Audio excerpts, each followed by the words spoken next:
Porque muita gente fala, pô, jiu-jitsu e o judô são a mesma coisa, só muda a regra, tem uma origem comum. Então, tem diferentes vertentes da história, né? Como tudo.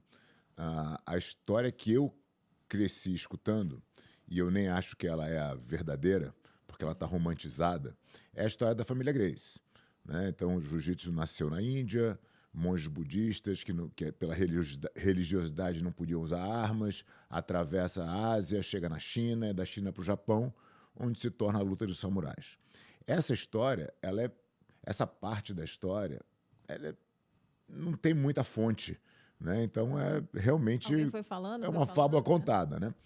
Quando chega no Japão, e aí sim você tem os samurais que usavam jiu-jitsu, aí você tem história contada e documentada, você tem o período do shogunato, então você tinha um feudalismo no Japão e os samurais defendiam os seus senhores feudais. Quando, no início da Era Meiji, acaba o shogunato, volta a centralização do poder para o imperador, os samurais são praticamente dizimados, não tem mais sentido eles existirem, e aí o Japão decide que cara, não, é a pacificação, né? Não tem mais armas, não tem mais luta, tudo vai sendo proibido. Ao mesmo tempo, o Japão começa a sofrer uma grande influência ocidental. E aí, Jigoro Kano, que era um praticante de jiu-jitsu, e aí é a confusão toda da origem, quem vem primeiro, o jiu-jitsu ou o judô, o jiu-jitsu vem do judô e depois o judô vem do jiu-jitsu, qual é essa conta, né? Então, Jigoro Kano cria o judô. E ele tira um pouco da marcialidade e cria o judô como uma ferramenta educacional. E isso é bem visto. Então, o judô continua funcionando no Japão e é o que é exportado para o Ocidente. Então, você tem aí uma história que faz muito sentido. Mas a marcialidade continuava ali, né? Jigoro Kano tinha o conhecimento da arte, era um lutador de fato. E alguns alunos deles, formados na Kodokan, que era uma academia de judô, saem pelo mundo. Um desses lutadores que sai pelo mundo é o Conde Maeda Koma, né? Mitsui Maeda, que fica conhecido como Conde Maeda Koma, chega em Belém do Pará e conhece Gastão Gracie. Gastão Gracie era um empreendedor, dono de circo, fazia os eventos no circo dele, eles ficam amigos. Gastão ajuda Maeda de alguma maneira e, em gratidão, Maeda convida os filhos dele para treinarem jiu-jitsu. Então, Carlos Gracie começa, Oswaldo Gracie começa.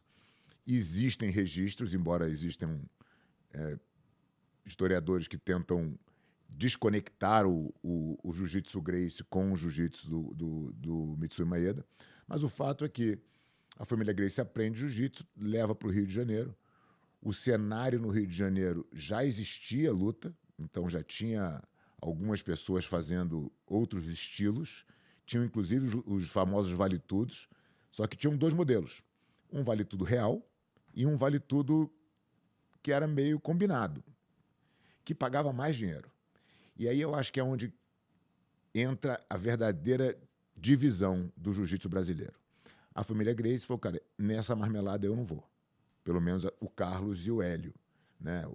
Alguns outros irmãos falaram, cara, eu quero lutar de qualquer jeito e tal. Mas o Carlos e o Hélio ficaram muito fiéis à luta de verdade. Então eles lutavam de verdade, ensinavam jiu-jitsu. E esse jiu-jitsu é o que a gente entende como a forma mais eficiente de defesa pessoal.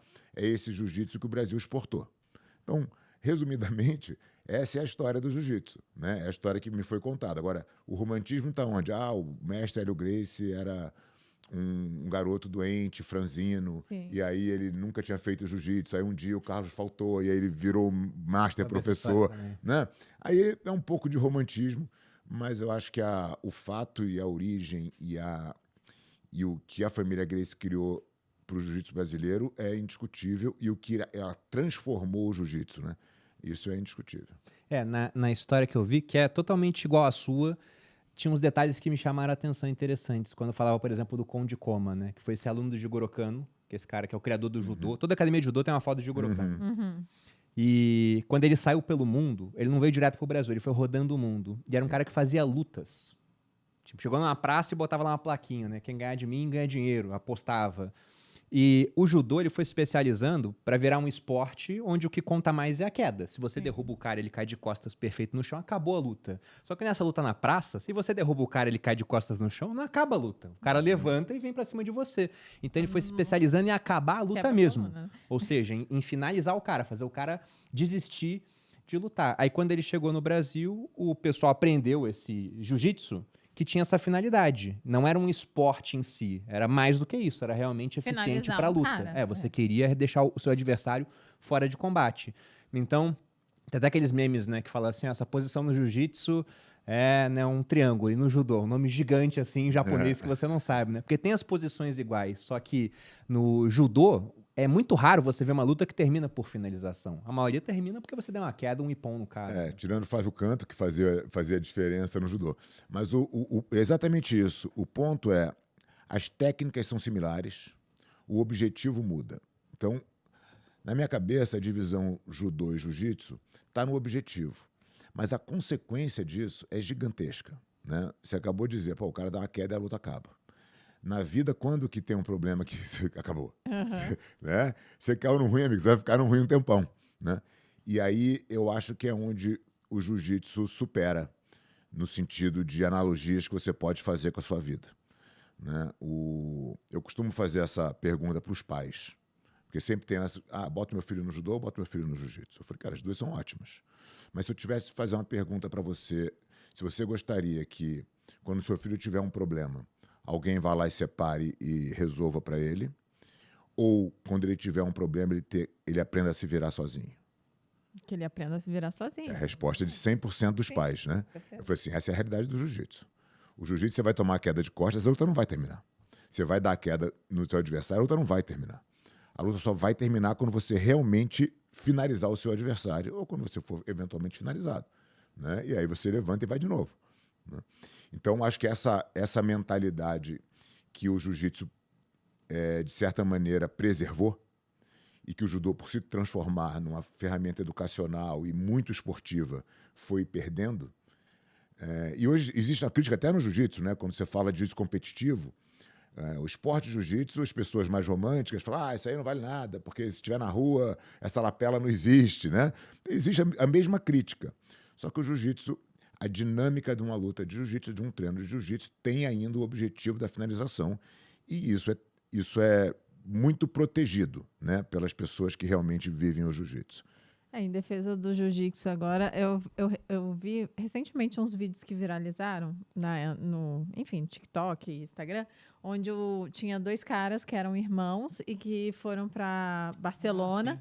E aí o cara foi roubar o outro, e aí eles viram e aí ficaram finalizando um monte de gente lá, os ladrões, eles pegaram e tudo ladrão. mais. Sim.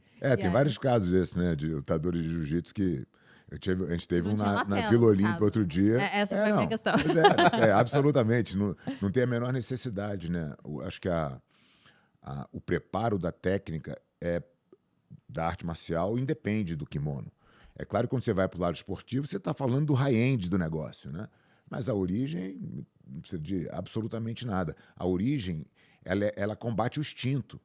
Então, por isso que é tão eficiente, né? Quando você está numa luta e você tem algum domínio sobre o seu adversário, a reação dele, por não saber a técnica, é sempre instintiva. Né? É o instinto da sobrevivência, é o mais forte que tem. Ele não sabe a técnica, ele vai usar aquilo. Aquele padrão é onde a técnica é criada. Então, tudo que é instintivo caminha para a técnica. Agora, imagina a força disso quando você está falando de controle emocional, né? Porque você está falando que, cara, o meu instinto mais poderoso e mais forte eu sou capaz de controlar. Porque eu aprendo que toda vez que eu uso ele, eu perco. Então, eu faço um movimento instintivo, tomo um estrangulamento. Faço outro, tomo uma chave de braço. Eu falo, peraí, como é que eu não faço isso, né? Então, usa essa técnica. Então, você começa a racionalizar dentro de um evento de muita pressão. Uhum. Né? Então, imagina que o seu instinto de sobrevivência quer gritar e você fala, não, fica quieto aqui que é a razão que vai entrar. Né? É a minha decisão racional do melhor movimento possível, independente da posição que eu estou. Né? E eu posso estar numa posição bem ruim. O Bruno, quando começou o jiu-jitsu, quando ele chegou em casa, ele falou, eu gostei muito, porque é xadrez. É xadrez muito com o inteligente. corpo. É um negócio que não é só força bruta, né? Porque quando a gente olha, imagina, eu sou uma mulher que tô olhando um monte de homem se estapeando lá, cada dia o Bruno vem com um machucado diferente. E depois a gente pode discutir sobre os tipos de machucado que eu acho que não são necessários, mas enfim. Eu vou concordar com você 100%. Eu vou concordar com você 100%. E aí você vai e, na verdade, é totalmente diferente, né? Porque você tá ali exercitando exatamente isso que você falou. Exercitando a mente, exercitando seu autocontrole, exercitando sua inteligência, no final das contas. Porque só a força bruta, que é o que o faixa branca, no final das contas, faz, Sim. não adianta nada, né? Só leva Então, a porrada. força bruta, ela está diretamente ligada ao instinto que a gente está falando. Né? Quando eu não tenho a técnica, eu uso a força, eu uso a explosão, eu viro de costas, eu te empurro, eu faço coisas tecnicamente erradas. Quando você vai aprendendo a técnica, é onde vai entrando o jogo de xadrez. Por que a comparação com o xadrez? Porque quando eu faço uma técnica, eu estou esperando o meu adversário reagir de alguma forma. Então, se eu faço uma técnica bem executada, eu estou levando o meu adversário para aquela posição, e daquela posição ele tem algumas opções. Algumas opções. Então, igual o xadrez. Eu mexo o peão aqui, mas você pode mexer o peão de lá, o cavalo. Eu não sei qual vai ser a sua jogada, mas eu consigo imaginar. Se você mexer o bispo, eu falo, opa, estava esperando o bispo. Eu tenho a minha segunda jogada. Quem é melhor de jiu-jitsu no final das contas é quem, claro, tem precisão na execução, mas quem entende as conexões. Então, quanto mais conexões eu consigo enxergar previamente, mais previsível é a jogada do meu adversário, mais fácil de eu me preparar para a próxima. E aí você vai cercando o seu adversário até o checkmate. Por isso que quando a gente fala, pô, qual é o esporte mais parecido com o jiu-jitsu que tem? Sem dúvida, o xadrez é mais do que o judô. Né? Porque no entendimento do processo, é muito importante que você saiba o que o seu adversário vai fazer. Senão você vai ser surpreendido o tempo inteiro. Para cada movimento uma surpresa, você não vai conseguir conectar os seus movimentos. Né?